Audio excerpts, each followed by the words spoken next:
What's up guys, it's Bo here again, and welcome to another Bo Jinjin vlog. How y'all doing? In this entry, of course, I mentioned in my previous entry that I was going to talk about Teal Swan's latest entry. Because I watched it, and I thought it was amazing, and I also thought, I had to do my own take on this video, right? So here I am, I'm going to talk about what she talked about in that video, which is and consciousness. Right. And what and consciousness symbolizes, what this term symbolizes is the progression that we are undergoing in terms of our consciousness, right? So the revolution in consciousness that we are currently experiencing and going through on this planet is very neatly summed up by, this term and consciousness, right? So, what is and consciousness, and why am I talking about it, and why is it so goddamn important, right? Well, traditionally, we have always seen existence as a kind of a striving towards an ultimate goal kind of a thing. You can see this all throughout, culture, all throughout society, where people have this philosophy that life is about the struggle towards an ultimate goal, right? And yeah, so you see this like for example, in like spiritual fields, or rather spirituality and and traditional religions, where they talk about a kind of enlightenment, for example, using that example, religions such as Buddhism talk about enlightenment as this ultimate goal that you reach, after you go through many trials, you meditate loads, you eventually reach, a state of mind that is considered to be perfect, right? Or at least that's the kind of idea that we hold, right? And and of course there are countless examples of other areas in life where this is the case. I must become successful. I must achieve this goal, right? And that is merely kind of a feature of life. We all have dreams, we all have visions, we all have something that we awaken to in life. That is our journey that we wish, the journey that we wish to traverse and to find ourselves. That's the whole self-actualization journey. But, right, what this kind of a mentality in the past has fostered in us is basically an imbalance in the way that we actually approach experience in life, right? Because what you will come to discover, right, as you traverse this journey of yours, and ultimately this journey that we're all on, this human journey, this 3D physical journey, is that it's not as simple as that, right? It's not as simple as reaching a goal in life. The more that we open our minds to differing perspectives, the more that we broaden our perspective, the more that we connect with experience, the more that we realize that, that the goal, and the more we kind of,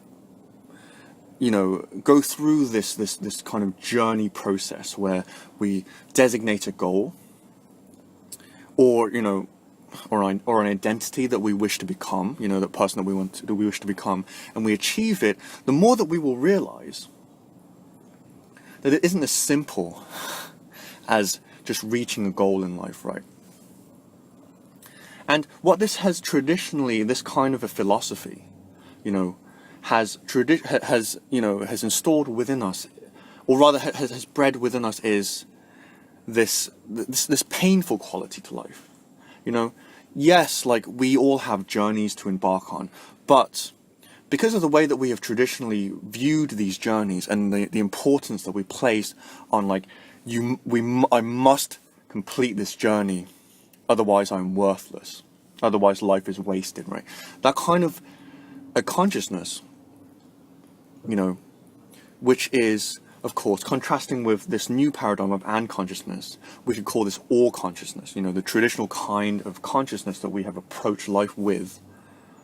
You know, so it has bred within this very painful quality to life, where like there are failures and there are winners, right? And, you know, and of course, because of the way that life changes, right, because of the dynamism of life, like there is this pervasive thought that even if we win, we will eventually lose, right? And this is the consciousness that we're now breaking out of, right? And so, and consciousness is ultimately the ability for us to see the bigger picture of the cyclical nature of existence, right? And to basically stop attaching ourselves to, you know, to extremities in life, right? So we observe that existence is, you know, is basically founded upon duality, right? We have black and white, we have male and female, we have good and bad, and ultimately, you know, this can be generalized as being, you know, we have desired and not desired, right? We have something that we are attracted towards, and we have something that we are repulsed from, right? And traditionally, the all consciousness that we have held has made it such that, like, we have always strived towards the, you know, what is desired, right? And of course, you know, this is nothing wrong. It's just the revolution in consciousness involves us looking at things whereby, you know, we achieve our goals, right? We do the thing that we are meant to do, or the thing that we want to do, but we also release, right, the expectation to basically, once we have arrived, to always be in that state, right? And so practically what this looks like, right, is essentially, you know, this concept of and consciousness, why I love it so much is because it underpins all of the teachings that I myself have provided over the past, you know, the past few months, you know.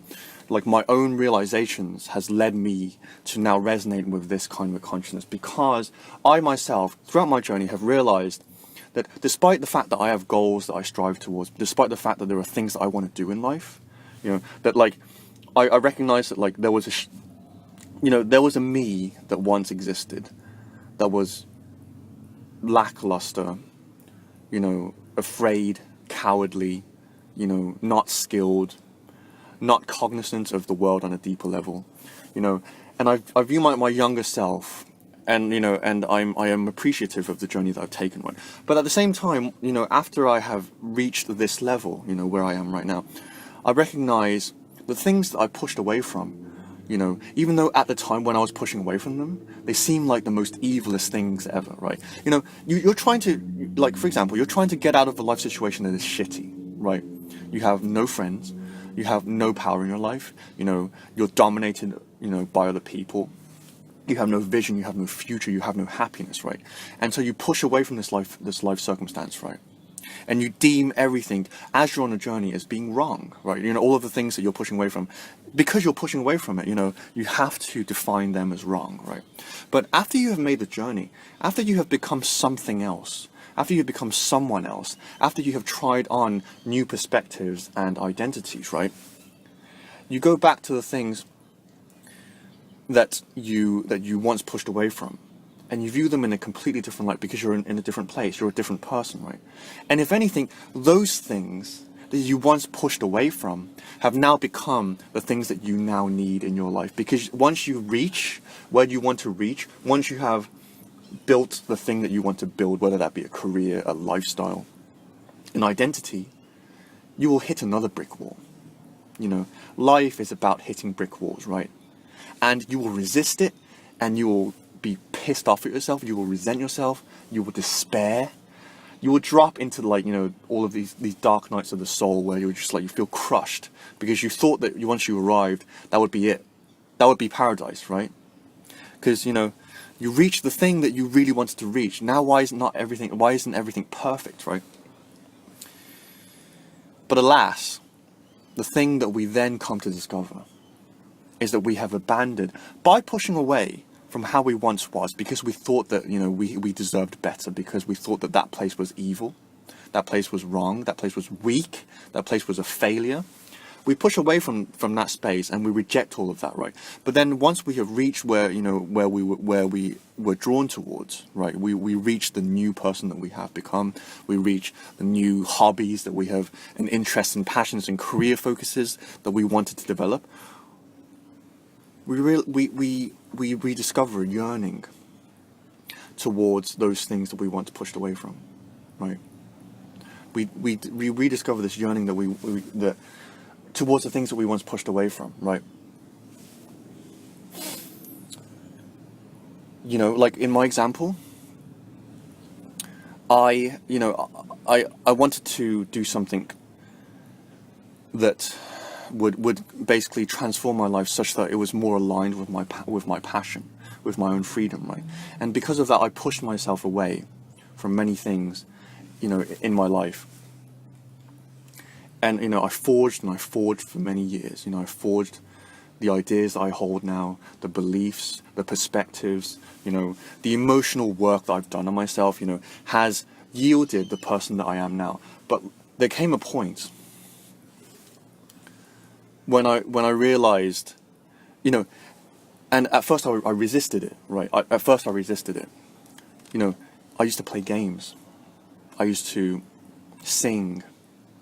I used to do all of these things when I was trapped at home with no vision, with no passion, going to school, not enjoying my life. This was my childhood and my teens, right?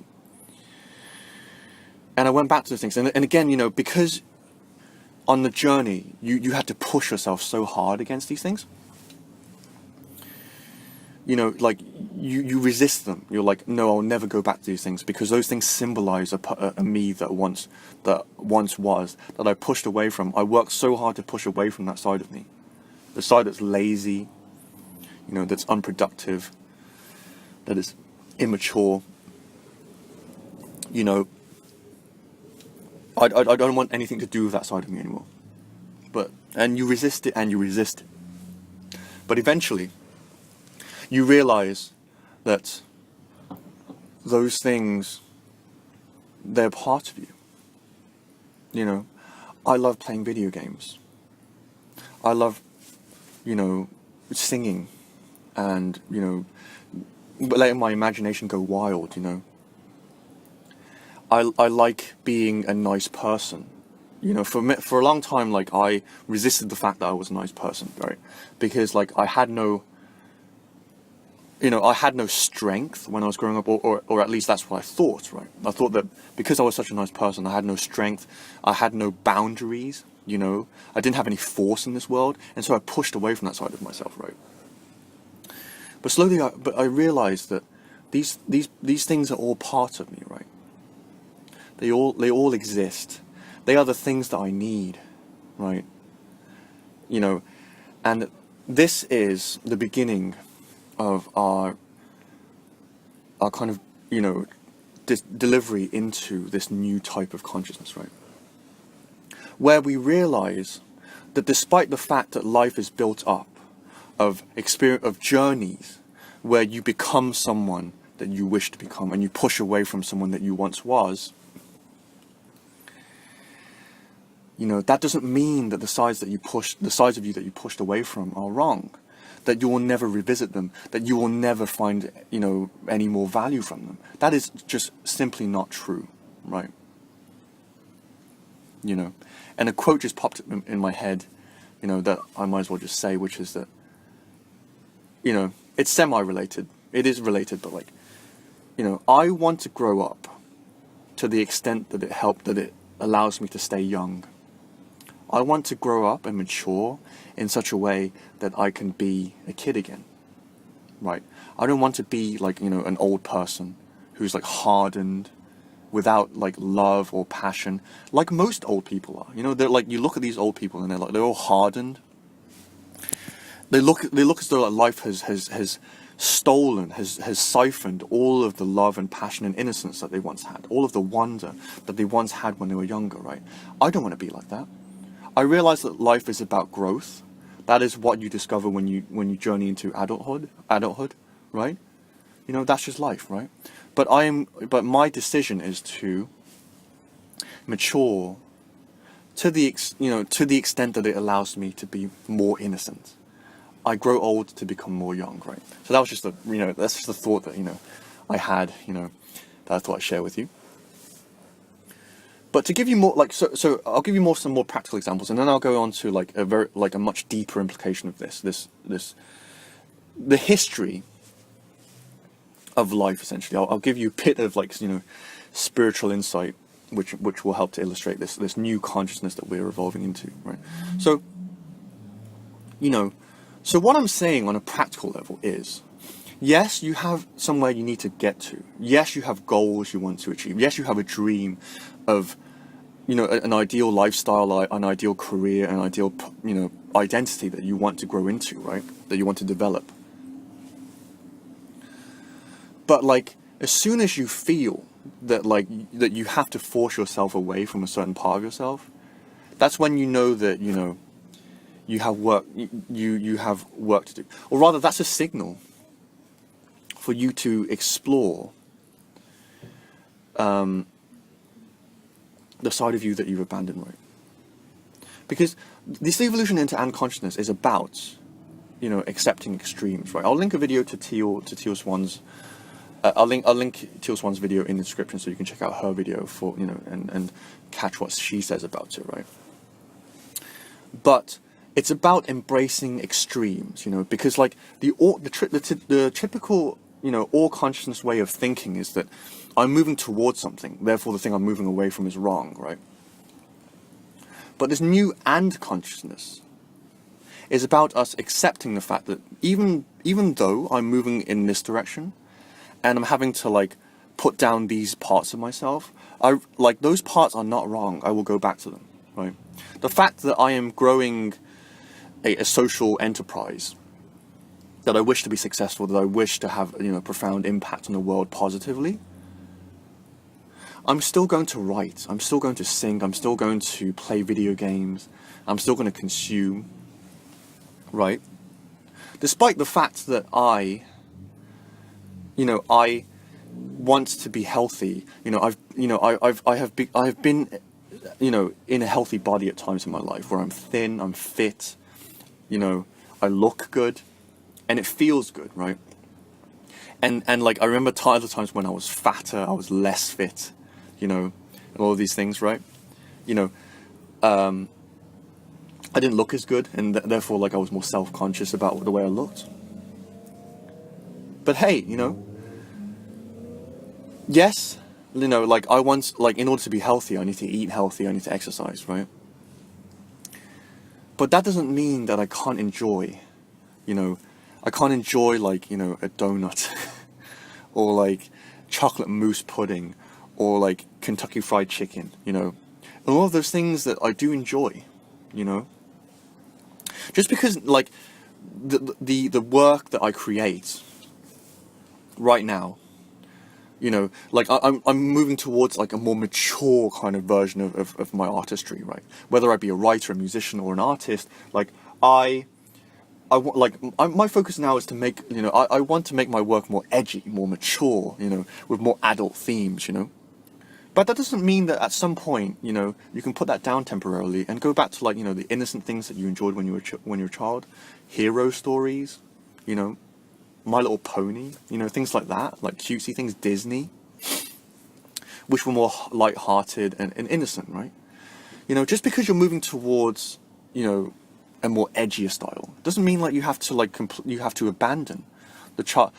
Doesn't mean that you when you go back to this innocent watered down stuff, you've fallen back into immaturity. You're less mature than you thought you was. No. That doesn't matter. The fact is, we are learning that all sides of us, from birth to death, are valid. they have a place, you know, in our existence, right? You know, I could keep listing examples, and I really want to, because there are many examples where, like, you know, we abandon ourselves, right? You know, like in my own experience, you know, yeah, you know, like there was, you know, yeah, again, you know, there was a point when, like, I really, like, I had a really difficult time with escapism, you know, like, because I knew, as I was on a journey, like, of personal development and, like, that kind of thing, self-actualization, I knew that, like, I had to break away from that, because, like, to an extent, like, you know, things like video games, things like that, were rotting my mind. They were taking away from my ability to be with myself and to talk and to think and to develop my ideas, right? And to plan my life and develop, right, in that way. But, you know, and I, you know, and I resisted it so much. But there came a point when, like, I realized that, you know what, it doesn't matter. You know, I can still enjoy video games. You know, that's still a part of me, right? And yeah, you know, I wish I came up with more examples. I was planning on, like, kind of coming up with more examples to give you, like, of, like, how this unconsciousness will liberate us. Because the reason why the typical all consciousness way, like, breeds such a painful life experience is because we think that, like, it has to be one or the other. You know, it has to be one way or the other. I have to be successful, you know, and if, like, I have to be successful, I can't be lazy. I have to be, like, logical. I can't be emotional, you know. Or indeed, I have to be emotional and I can't be logical, right? This, like, either or kind of way of thinking has bred so much pain in our life experience, right, traditionally. But now with this and consciousness coming in, you know, it's not success or failure, or rather, it's not productivity and laziness. It's not hustling and you know, indulging, right? It's both, you know. It's not, you know, looking good and being healthy, or, you know, enjoying your food and enjoying your food, right? It's both. You know, you can do both, right? It's not, you know, it's not being, like, you know, presenting this very mature, like, logical, switched on top of things kind of a persona to the, like, to both, you know, people and yourself, or being immature, you know, and you know, childish and childlike, and, like, liking, like, kiddie things, cutesy things. You can do both, right? You know, so the crux of, you know, our evolution from all consciousness-based thinking to and consciousness-based thinking is, you know, the moving away from this or that. I can only be one of them, you know, and I'm talking about, like, opposites, right? So, you know, if that wasn't clear from what I've been explaining, I'm talking about, like, extremes, right? Again, this reality is predicated on duality. You know, or rather, it's based on duality, right? You have one extreme and you have the other extreme, right? Typically, we think that if we go towards one extreme, it means that the other extreme is out of bounds, right? You know, we have to be enlightened. We can't be sinful, you know, or, you know, and now, you know, we are moving towards the kind of consciousness where we can, you know, swing between these two extremes freely, without, like, having to think that if we do that, we're, like, it's wrong, or, like, and, you know, and the way that you can tell, right, this also ties into another component to my teaching, another central component to my teaching, which is tapping into your sensitivity. That is how you know, right? You know, we tap into our sensitivity, and energetically, you know, what this movement from all consciousness to unconsciously feels like is it is expansion. It is opening. Again, I did an entry about, you know, indigo children, crystal children, rainbow children, which is basically like a kind of a way of describing, you know, our conscious evolution from all consciousness, where we restrict and moderate ourselves, to opening ourselves more and more and more, you know, accepting more and more facets of ourselves, right? And energetically, this feels like your whole being is opening, is expanding, you know. You can tell this by the fact that you feel more joyful, you feel more excitement, you feel more like motivation and inspiration to do like things, and the things that you engage in, like, you know, grow in number, right? You know, and this is of course very different from how we traditionally feel, which is like very constricted. You know, how often is it, you know, like tell me if you can relate with this, right? You're on a spiritual journey, or you're on some kind of a journey of personal growth, right? And you are getting better, but at the same time, like, you feel miserable a lot of the times. Like, you feel like you have to like force yourself to be a certain way. You know, okay, this person is telling me that I have to be, I have to be loving. You know, that means I mustn't be hating. You know, I can't be hating. You know, I want to be healthy. You know, and people tell me that, like, you know, obviously to be healthy, I need to eat like greens and like exercise and stuff like that. I'm going to do that exclusively, right? And like, the more things you learn about like what it takes to be a good person, or like an enlightened person, or a healthy person, a successful person, the more that you have to like truncate yourself, the more that you have to like force yourself into this little box, right? You know? And again, you know, the beauty of unconsciousness is that that in itself has its use, right? The very things that we push away from, you know, this is the part of unconsciousness that is quite difficult to articulate with spoken language, because spoken language, obviously, you know, if I refer you to my entry that I did about language, right? And I'm going to do a second part of that after this one, but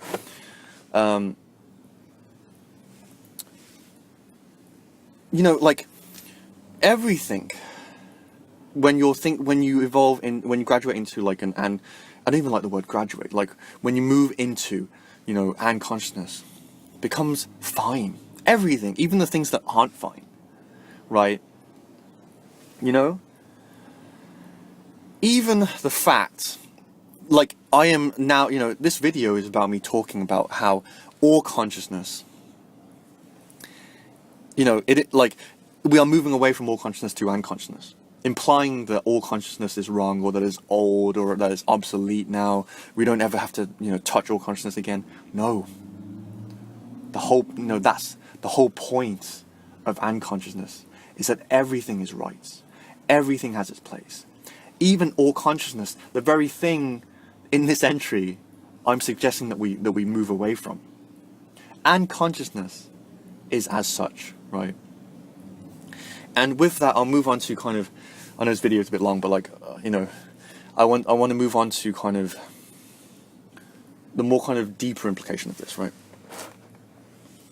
And of course, before I go into that, like, this means that any idea, you know, or rather any conclusion and any kind of argument that you make can be reversed, right? Every single video that I have made, every single idea that I have, you know, I have provided in my videos can be reversed. You don't have to live a life of freedom. It can be argued the other way, right? You don't have to be emotionally sensitive, right? You can argue towards like being more like, you know, corporate, you know, like, do you see what I mean? Like, you know, my point is that, like, with this unconsciousness thing, like, everything comes to have value, right? So anyway, I'm going to move on to, like, you know, the spiritual kind of implication of this, right? The spiritual kind of insight that I can offer you that will illustrate this further, right? So right now, you know, so this is, you know, aimed towards, you know, those people who are, you know, cognizant and familiar with, like, spiritual ideas, the spiritual field, you know, things like that, personal development field, self-help field. We have, so, you know, for example, I have been teaching about sensitivity, right? Sensitivity is what I think happens to be the thing that we need right now. And I've explained countless times in the videos I've made, right? Because we are in a society that is insensitive to energy, sensitivity is what is needed in today's world, right? People need to feel more. People need to like tap into their own feelings so they know what will make them happy. And they need to love themselves and engage in self-love so that they can then know how to love other people in a healthy way, right? I did these in my entries. Sensitivity happens to be the thing that I was blessed with, right? You know, I was never a fighter. I was more of a lover, right? But, right, that is only the fact that, you know, teachers like myself and Teal Swan and Matt Kahn are teaching about sensitivity is because sensitivity is the thing that is needed right now. You know, when I realized this, I was like mind blown. I was like, what if every fucking thing that I've taught is only conditional on the fact that that is what is needed on the planet right now? What if there was a time in human history when we were too sensitive? You know, when there was no movement on the world, when there was none of this like amazing technology and shit, causing us to become insensitive to energy and becoming too cerebral. Does it then, like, would it not, you know, is not then the progression that we undertook in history like completely like explained? You know, it's like there was a time, even despite the fact that, you know, spiritual teachers nowadays are teaching about sensitivity and energy and harmony, right? There was a time in history when that was what was not needed, right?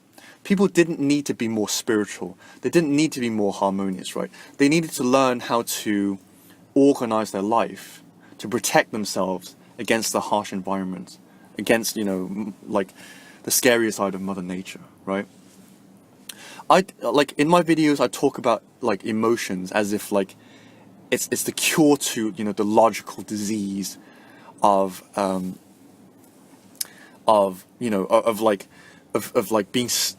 being confined to the way that you think, right? Like mistaking the way that you think as being your true essence. You know, I talk a lot about that kind of thing, right? But there was a time when we needed to be more logical, and so like at that time, the kind of things that I'm teaching right now would have been completely misplaced because like they weren't needed. What was needed at that time was that people teach about, like, you know, capitalism, you know, to develop, like, you know, capitalistic, like, you know, ideals and concepts and ideas and principles. You know, you know, scientific kind of a more scientific kind of a mindset. You know, I did a video about, you know, spirituality versus science. You know, where in that, obviously in that video, you know, my stance was like more pro like spirituality, but there was a time when like people were like sick and tired of these like spiritual dogma that pervaded society, and so they had to step up and really learn the nature of existence. That is why science was born. And now, like, someone like me is saying that, oh, science has made us all like overly cerebral, because that's the case right now. But like back in like the times of, like, you know, amazing scientists like coming out and like you know, actually providing structure to, you know, what was then the spiritual dogma, you know, that pervaded society. You know, society was too like arty-farty and like tree huggery, you know. So like we needed these amazing people to come and like provide us like some structure, you know, like organization, science, business. You know, we needed those things, right? And the same could be said of, you know, of how we came into this existence, right? So if you watch Teal Swan's videos, like she mentions this quite a few times. If you watch her interview with Stuart Pearce, which is one of my favorite videos by her, one of my favorite interviews with her, like, they talk about this also, which is the fact that, okay, so we came from source perspective, right? We came from God.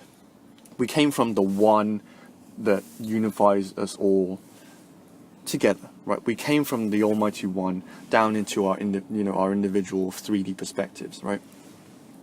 From our perspective, we think that our you know, our existence is chaotic. You know, people are unhappy. Excuse me. People are unhappy. There's too much conflict in the world. People are dying. Life is pain. You know, life is hard.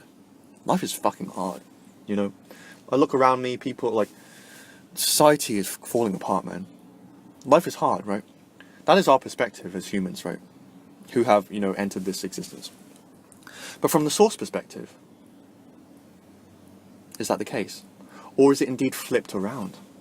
Is it indeed that, you know, us as human beings, like, we strive towards the spiritual ideal of enlightenment all the time, and harmony and peace. You know, we look towards God as human beings. You know, I do it, everyone else does it, right? In differing forms, right? But from the source perspective, this is flipped around, right? They view our existence as the playground that everyone wants to get into, right? And so, like, they look on us with confusion, and we look on them on confusion, in a way, you know, like, from at least from like a kind of mental, like, when you think it through from a logical perspective, right? It's like, we view our existence as this, like, kind of like dense, like, chaotic and painful experience, and we look towards God, we look towards, like, you know, spirituality as the thing that we want to, like, to emanate in our lives, you know, to find peace and salvation, all of this stuff, right? But from source perspective, from the higher perspective, like, from the higher, you know, levels of dimension within this multidimensional universe, right? Or rather, this multidimensional existence, you know, they look on us as, like, they look on the 3D realm as this amazing hologram, if you will, this amazing kind of projection of their own intention, to be able to create in such a way that is simply impossible where they are, right? Yes, they live in harmony, they live in oneness, right? They live in peace. There is no pain, there is no separation, there is none of that, right? But we have that. And yet they view it's like, you watch movies, you watch an exciting movie because it gives you excitement. Like, it's the same kind of an intention from that level, right? You know, and so, like, it's reverse, right? It all depends on your perspective, right? And so anyway, so, you know, that was my kind of take on the unconsciousness thing, right?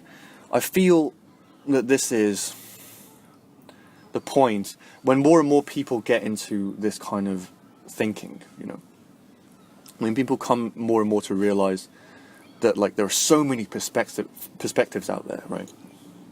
And that once you go through the journey enough times, you will come to realize that, like, all perspectives have their value, right? You know, the thing that you once pushed away from, you know, will eventually become, you know, the thing that you need, right? So one way of thinking of this is, you know, the solution will become the problem, and the problem will become the solution, right? That is another really good way of articulating what I'm talking about here, you know, something that I thought of. But, like, yeah, so the problem that we were once faced with will become our solution, because the solution that we once put into place has become the new problem, right? There was a point in history when we needed more structure in our lives. We needed something to kind of keep us safe from the harsh environment of planet Earth, right? That's why we created civilization. That's why we created society and government, and, you know, and the economy and money. You know, all of those things came about because because they were needed at the time. It's just that now they have become the problem. The solution that was once put into place has become the problem. And the thing that we're moving away from, which is, like, nature, you know, the harsh nature, boring nature, you know, that has become, like, you know, the problem that we once thought was the problem has now become the solution, you know, being sensitive, right? So cool. I'm going to wrap it here because, like, it's been my longest video ever, right? But, yes, but I'm going away for 2 weeks. just to give like a random update about my own personal life. So like, I'm not going to have many videos out during that time, obviously. It's not the longest time, 2 weeks, but I thought I'd kind of go out with a bang. I'm still going to do one more entry after this, which is about, I'm going to make a short entry about like part 2 of what I talked about in terms of language, right? So cool. And consciousness. I hope it was insightful. At this point, I don't really feel like saying anything that's like kind of like a punchline or anything. I'm just giving my perspective, right? And I feel that this is like a very exciting exploration for those of us who are ready for it. I can't talk today. Yeah, so you might notice in my video, I'm like all over the place, but whatever, man. Who cares? Yeah, I feel that this is a very exciting kind of thing that we're moving into. So cool. I hope that was insightful. I hope you guys are having a fantastic day, and I will catch you in the next entry. Peace out, guys.